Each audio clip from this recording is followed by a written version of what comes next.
Ashama harka fuudhee akkam jirtanii kabajamtoota fi jaalatamtoota chaayinaaliyooti jalatti argamtan nagaan koo bakkuma jirtanitti isin qaqqabu isin jechuun jaaladha baga jiraattan baga eeggamtan baga isaa kana eegdanii egaa ka har'a mooyyuu mana yootitti argameetu jira.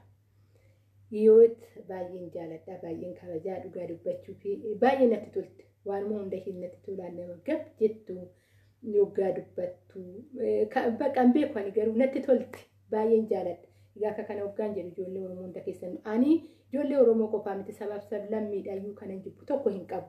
An akka ayyaantutti garuu keessatti ijoolleen keenya keessattuu shamarran keenya baay'een isin dinqisiifadha baay'een isin jaaladha. Hoon kana jedhu dhiirotan jibba jechuu kootii miti.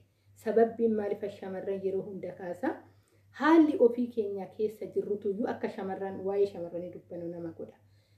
Dhugaa dubbachuu maaliif eenyumtuu mana namaa keessa gaafa jiraatu firii taatetii miti garuu abdii shamarran keenya qaban addaadha dhugaa dubbachuuf fageessanii boru abdiin qaba har'a garuu hibbinallee ta'u guyyoota yookaan waggoota muraasa wayiiti malee achiin booda nama abdiiti jennee abdii kanarra dhaabbanneetu haala mijanne keessatti waggaa karaa yuutuubii kanaa dhufne koonfideksii mataa keenyaa qabaannee hojjennu baay'ee shamarran keenya dinqisiifadha dhugaa dubbachuu fi naaf jiraadha shamarran keenya. Hedduun isin jaaladha isin goota hiyyummaati shamarran keenya isin jechuun jaaladha. Hoon kana jedhu dhiironni illee jajjabeewwan shamarran jajjabeessuudhaan akkasuma immoo isinis hojii biyya ormaa keessattuu ala hojjettan inni jira. Akkuma keenya bishaan qorraa argachuu dhabuu dandeessanii garuu kanarra dhaabbattanii hojiin isin hojjettan nama dinqisiisa karaa yuutuubaraa kanaan. Ijoollee keenyas gargaaruu irratti kan dhuunfaa keessaniit irrattis wantoota barumsa gurguddaa ta'es waan baay'ee isinirraa barannee jira dhiironni keenya amalli dhiirotaa maal akka ta'e akkasuma immoo nama wajjin illee reakshinii uummachuudhaaf illee waan baay'ee isinirraa baranneetoo jirra. Ani ayyaantu asallaati kan kana jedhe namoonni biraa waan jedhan hin beeku. Kanaafiyyuu galatooma isin jechuun jaaladha walumaa galatti ilmaan Oromoo addunyaa kanarra jirtan mana yootitti kanan argamu. Egaa ka hiyootarra mana ishiitti maal jettee naaf filtee ayyaantu asallaa mee namni tokko mudannoo qaba mudannoo biyya arabaatii qabdu mee nuuf ibsii naan jette na waamte mana ishiitti. Egaa ka dhaggeeffatoota ishii viidiyoo kana haga dhuma dhaggeeffadhaa yaada keessan koomentii jalatti barreessaa.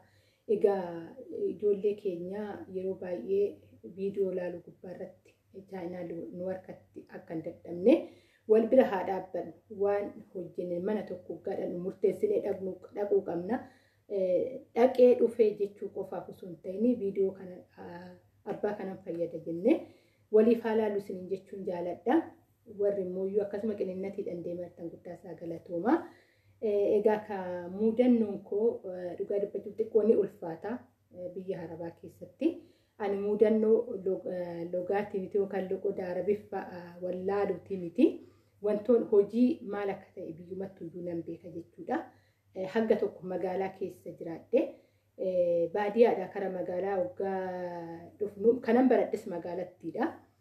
Wanti hundi haarawaa naaf hin taane jechuudha. Ani magaalaa odoon sirriitti barumsaan achiin ofinan kara magaalaa galee jechuudha walumaa galatti. Ani kutaa torbaanan magaalaa galee haga 9 magaalumatti baradhe. Achiis immoo yoo son biyya ormaa hin deemin mana obboleettii kootii kara Adaamaa dhufee Adaamaa xiqqoo ture jechuudha. Kanaafuu waan afaan isaaniitiin adda alatti hojiin haarawaa natti hin taane isaanis immoo jechoota baay'ee ijoollee haarawaa yoo ta'an baay'ee namatti hin dubbatan hoggaan jedhu sinaas horsiisan hojii san maal akka ta'e si barsiisuu irratti fokusii godhan malee keessattuu beerutoon hagam akka ulfaatan ni beektu. Ani immoo isaan adda kan ta'e mana baay'ee haartitti nagaye.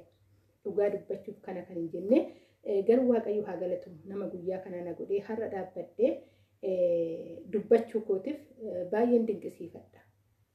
Gizee sanitti ji'ootaan lakkaanatti fakkaanne hojiin warri sun namarratti hojjetan yookaan dhiibba warri sun namarratti fidan yookaan ati lubbuu keetirratti akka murteessitu yookaan immoo badii wayii hojjettee san akka lubbuu keetirratti murteessa warra mataan isaanii sanirratti hundaa'ee fokusii hojjettuu irratti godhanidha. Hojiidhaaf si barbaadu qofa osoo hin taane miidhadhaaf warra si barbaadudha warri suni. Intalli baay'ee haardidha. Haatillee baay'ee haardidha. Baay'ee ulfaatu walumaa galatti kana kan hin jenne amma garuu foon afaan hin dubbadhu salphaadha. Gaafa san hoggaan keessa jiraadhu baay'ee ulfaata dhugaa dubbachuuf. Darbee jira amma yeroo san achuma oduman taa'u kanan guddisu daa'imaadha. Garuu daa'ima san wajjin rakkoon uummateetii miti. Ijoolleen yookaan jibbanaaf qabaataniiti miti. Hedduu na jaalatanii nyaata hoo nyaattu keessattuu daa'imti xiqqoon hoggaan naqu daa'ima ji'a lamaa taate. Yoo ani nyaachise malee nyaattu dhiqaadaa gaafa natti aartee anatu si dhiqa jettee daa'ima kana fuutetu deemtu daa'imti kun ni boossi. Bakka feete hoggaa deemtee anaaf malee ishiidhaaf ishiin jettu. Hin beektu daa'ima arabaa itti tolte ati taanaan hagam akka nama jaalatan isinitti himuu hin danda'u jechuudha. Hundi keessanuu ni beektu warri ijoolleen mana keessan jiran. Kanumaan osoo ta'ee jiru garuu haatiif intalli baay'ee waan addaatiif lubbuu kootii irratti gaaga'uuf na eeggatanii. Yeroo baay'ee maatii koo bira bilbilee kan keessattuyyuu obboleettii koo bira bilbilee tanaan itti madda. Ani waan lubbuudhaan galu natti fakkaatu jedheetu jechuudha. Baay'ee obboleettiin koo waggaa lamaan ani achi taa'e san keessatti hagam akka obboleettiin koo gamtinatu beeka. Akkasuma abbaan manaa ishee yeroo hundamaan naan jedha. Akkuma eebbisnee si gaggeessinetti eebban deebita. Shakkii tokko hin qabaatin naan jedha yeroo hundaayyuu nuti rabbitti dabarsinee si kennineera. Rabbi immoo dabarseetoo isaanitti sillaatu naan jedha. Akkasuma kanaan itti maddu akka abbaa kan na guddisee haga ammaa gatii gurguddaa kan natti baasaa jiru jira. Gaafa guyyaa tokko waa'ee maatii kootii dubbachuun ooluman ayyaantoo sallaatitti isattan himadha. Yeroo baay'ee akka waan furmaata naa kennu natti fakkaata rakkina koo gubbaa irratti. Wanna tokko homtuu sin argatu.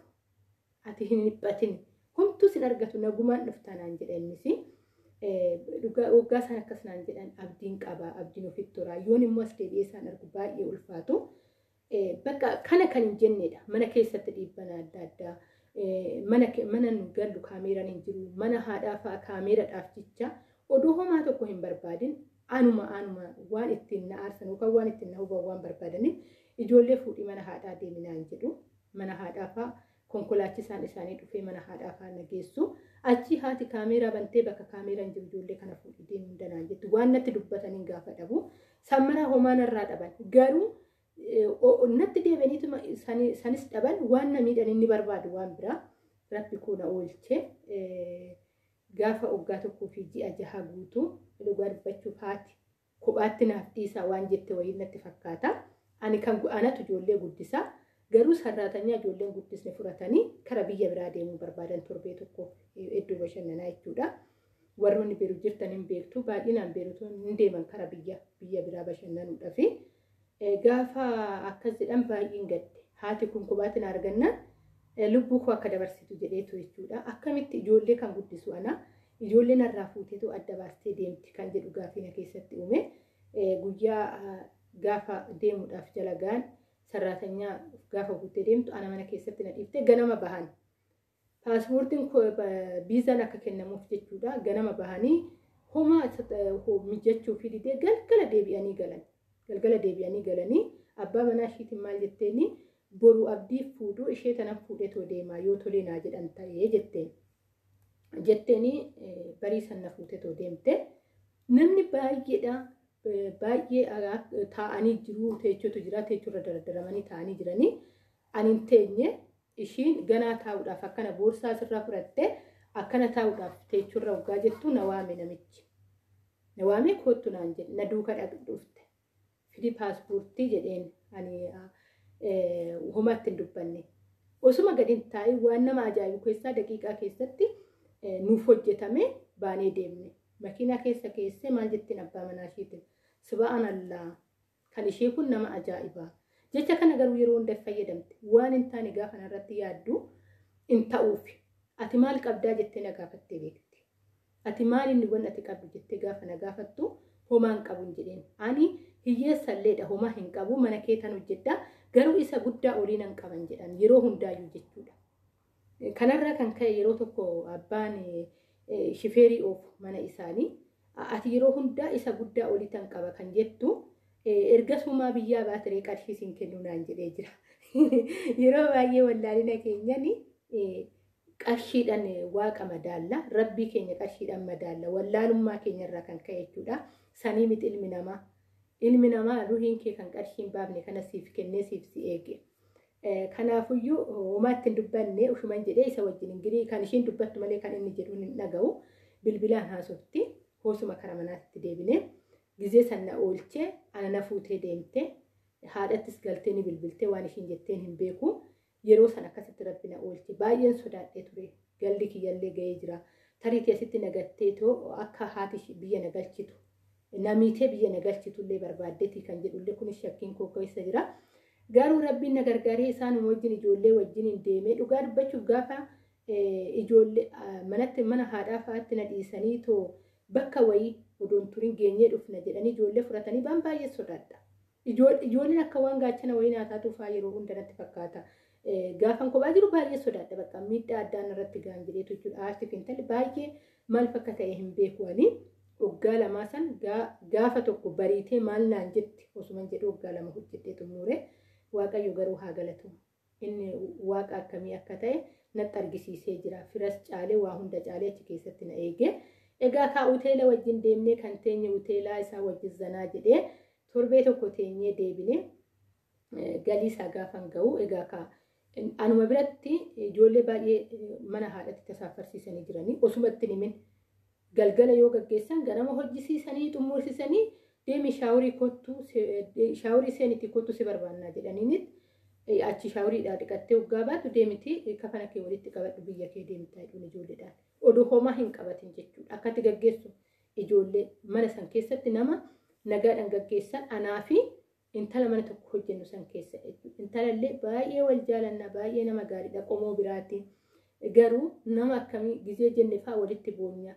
Akka haadha hiyyeessaa walitti deebinee bakka soggaa isaa sodaannu waan akkasii kana baay'een haga irraa dirasiinatti dhaga'ama waa'ee intala sanii waggaa yaadadhe keessatti nagattee deemte hundaa kanaan jettu dirasii geesse garuu rabbi ishii gargaaree ishiillee erganas dhufee galte nagumaan gaggeesse nuyi lamaanidha jechuudha mana san keessaa kan nagaadhaniin warra saniin adda baheetoo galee egaa ka dhuguma suuqii nageessitee shaantaa naa bittee akka namaatti nagaggeessite jedhee abjoodheettis hin beeku garuu yeroo birbiru yeroo hundaa abbaan mana obboleettii kooti fiiti obboleettiin koo akkasuma jaarsi na guddisee maal jedhu abshir naan jedhu afaan guutanii yeroo hunda abshir ati abdiidhaan baatee abdiidhaan deebita waan taatu naan jedhu yeroo hunda garuu waaqayyo haa galatuumu akkuma isaan jedhannaa ta'e rabbiin kootis na gargaaree akka wallaala kootitiin na gargaaree osuma homtuu nan argin suuqii sanillee yeroo tokkoo miti yeroo afur nageessitee waanan barbaadu naa bittee gimmaasha qarikii ofii keessaa baaftee osuma ani hodhu jedhuuni garuu natti aarti baastee waan na barbaachisu hundaa naa guutte nagaadhaniin kara biyya kootii na gaggeessanii kara biyya kootii biyya abbaa kootiitti galee waaqayyoo koo galateeffate dhugaa dubbachuu fi kan obboleettii koo fuudhe jechuudha abbaa manaa obboleettii kootii gaafa na argu ana nagaa naan hin jenne lafa dha'ee waaqayyo koo akkuma gaggeessinetti nuuf deebifte na guddise xiqqoodhaan na beeka baay'ee akka ijoollee ofiitti na laala anillee baay'een isaan jaaladha akka soddaa osoo hin taane akka abbaa kootii akka maatii tokkoo keessatti laala maatiin kootillee hunduuyyuu obboleewwan kun nama galataa ta'an gaafa deebi'eetoo galu biyya harabaa ittillee nan deebi'a jedheetillee yaadee abjoodheetis hin beeku achi yookaan garuu fedha waaqayyoo ta'e ammallee biyya harabaatti deebi'ee garuu rabbiin haa galatoomu manan homaa tokko ittiin aarre mana homaa tokko waan tokkoon waliin gufachiin mana akka fedha koonaaf guutameetoo jiraatutti wal kabanyee mana jiraannutti warra rabbii ofii sodaatan namni rabbii ofii sodaatu namarratti waa hin yaadu warra akkasii naga'ee amma kun Dubaay keessa hojjechaa jira. Isinillee rabbii koo naa galateeffadha mana yootitti isiniin jechuun jaaladha. Ammallee kara biyya kootii deebuudhaaf ji'oota muraasa naafee rabboon jedhuun ji'oota muraasa jedhu immoo ji'a tokko lama miti ganaadha. Garuu gaafa kara biyyaa yaaddu waanuma galuudhaaf jini takka lama siyaafisitti fakkaata. Rabbiin na gargaaree waggaa koo 4 xumuradhe kara biyya kootiitti galuudhaaf tifi 8 waan akkasiin na hafa garuu baay'ee waaqa koo galateeffadha. Biyya harabaatitti garagareetu narra fayidhee yaanne garuu summarruu hafee mana indalibbii bilbila kootillee fayyadamu bilbila koo jedhu mana koo keessattillee ta'u indalibbii fayyadama mana akkasii naga'ee tan hojjetachaatu jira yoo rabbiin nama gargaare bara tokko ni miidhamanii bara tokko ni ka'anii yoo lubbuudhaan jiraatan jechuudha. Kana muudannoon koo xiqqoo ni ulfaataa waan haga ammaa turtiin afaan gootaniif guddaa isaa galatoomaa. Egaa ka warroonni akka carraa viidiyoo kana dhaggeeffattanii warra dubartii hamtoota bira hojjettan araboota garaan laafne bira hojjettan abdii fuudhina isiniin jechuufan muudannoo kana isiniif qabadhee too dhufee hiyoot mana keessatti na affeertee waan keessa koo jiru kana dubbachuu kootiif guddaa isaa galatoomi keessa kooteessi galateeffadha. Egaa ka haga mana biraatitti walitti deebinutti turtii gaarii isiniin jedha galatooma.